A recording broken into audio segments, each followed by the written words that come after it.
കേരളത്തിൽ ആശങ്കയായി വീണ്ടും നിപ്പ ബാധയെന്ന സംശയം. പാലക്കാട് നാട്ടുകൽ സ്വദേശിക്കാണ് നിപ്പ സ്ഥിരീകരിച്ചത്. സാമ്പിൾ പരിശോധനാ ഫലം പോസിറ്റീവ്. സാമ്പിൾ പൂനെ വൈറോളജി ലാബിലേക്ക് വിദഗ്ധ പരിശോധനയ്ക്ക് അയച്ചു. യുവതി സ്വകാര്യ ആശുപത്രിയിൽ ചികിത്സയിൽ തുടരുകയാണ്.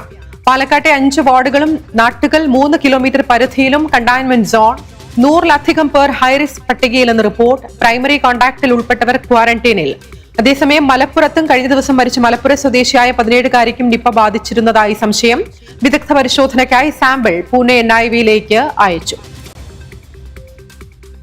കോട്ടയം മെഡിക്കൽ കോളേജിലെ കെട്ടിടം തകർന്നുണ്ടായ അപകടത്തിൽ മരിച്ച ബിന്ദുവിന്റെ സംസ്കാരം ഉടൻ. മൃതദേഹം തലയോലപ്പറമ്പിലെ വീട്ടിലെത്തിച്ചു. ബന്ധുക്കളും നാട്ടുകാരും അടക്കം ബിന്ദുവിനെ അവസാനമായി ഒരു നോക്ക് കാണാൻ ജനസാഗരം. മകളുടെ ശസ്ത്രക്രിയയുമായി ബന്ധപ്പെട്ടാണ് ബിന്ദു മെഡിക്കൽ കോളേജിലെത്തിയത്. ശസ്ത്രക്രിയ കഴിഞ്ഞ് മടങ്ങാനിരിക്കെ ഇന്നലെയാണ് അപകടമുണ്ടായത്.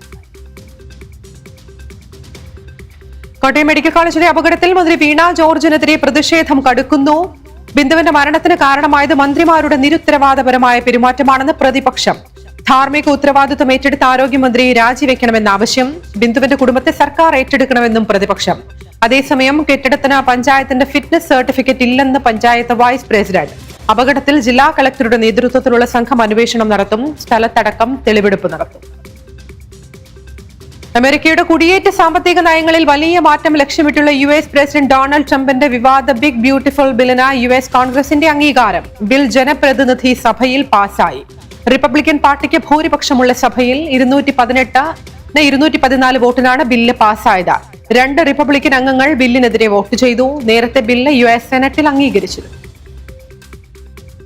സൈന്യത്തിന്റെ ഭാഗമാകാൻ 6 അപ്പാച്ചെ ഹെലികോപ്റ്ററുകൾ ഇന്ത്യയിലെത്തുന്നു. 5691 കോടി രൂപയ്ക്കാണ് US-ൽ നിന്ന് ഇന്ത്യ ഹെലികോപ്റ്ററുകൾ വാങ്ങിയത്. ജൂലൈയിൽ 3 എണ്ണം സൈന്യത്തിന്റെ ഭാഗമാകും. പറക്കും ടാങ്ക് എന്നറിയപ്പെടുന്ന ഹെലികോപ്റ്ററുകൾ വാങ്ങാനുള്ള കരാറിൽ ധാരണയായത് 2020 ഫെബ്രുവരിയിൽ.